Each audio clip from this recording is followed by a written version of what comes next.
Good morning everyone. এই পৃথিবী সুন্দর থাকুক এই প্রত্যাশায় আজকে সকালে একটা গুড ইনফরমেশন শেয়ার করছি। যারা এই বিষয়ে ইন্টারেস্ট তারা আমার সাথে যোগাযোগ করতে পারে, আমি তাদেরকে ফ্রিলি গাইডলাইন দিব। কি সেই ইন্টারেস্ট? স্যাংজান কান্ট্রিতে একজন পড়তে যাবে, তার জন্য টিউশন ফিস লাগবে মাত্র 700 ইউরো। চিন্তা করা যায়? এবং সেটা হচ্ছে সাপ্লিমেন্টারি স্টাডি অথবা অ্যাডাল্ট এডুকেশন, বয়সের কোনো রেস্ট্রিকশন নেই এবং ইংলিশ টপ প্রোগ্রাম 2 ইয়ার্সের জন্য।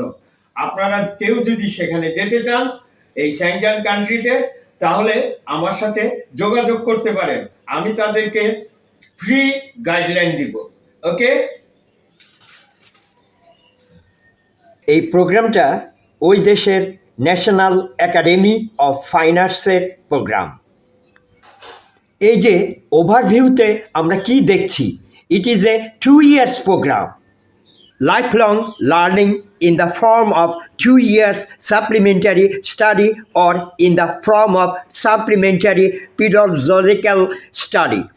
কি সাবজেক্ট নিয়ে পড়া যাবে?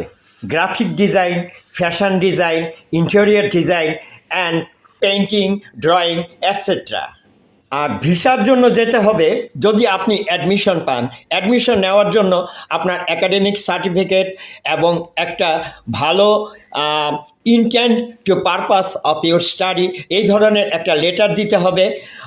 You have to submit a motivation letter where you can include your purpose of goal, your purpose of study, your intent of study, your interest, and your extra curriculum activities. So it will help you to admit this institute. Okay? আর দিতে হবে আপনার কাজের portfolio, যেটা সবচাইতে বেশি important. আর যদি আপনি admission পেয়ে যান, তাহলে বাংলাদেশের বাইরে সে অ্যাম্বাসিতে গিয়ে ভিসা অ্যাপ্লাই করতে হবে। মনে রাখতে হবে, এটা কিন্তু ন্যাশনাল একাডেমি, ওই দেশের ন্যাশনাল একাডেমি, সুতরাং এখানে ভিসার পসিবিলিটি অনেক বেশি।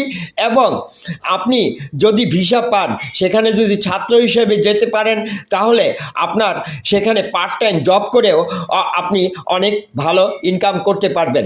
এবং মনে রাখবেন, স্যাংজান কান্ট্রি মানে ইউরোপের 27টা দেশে, সেই দেশের ভিসা যদি আপনার থাকে, তাহলে আপনি মুভ করতে পারবেন। মনে রাখবেন, অনলি 700 ইউরো, যেখানে একসময় ফিনল্যান্ড, যেখানে টিউশন ফি ছিল না, টিউশন ফ্রি ছিল, এখন সেখানে 5,000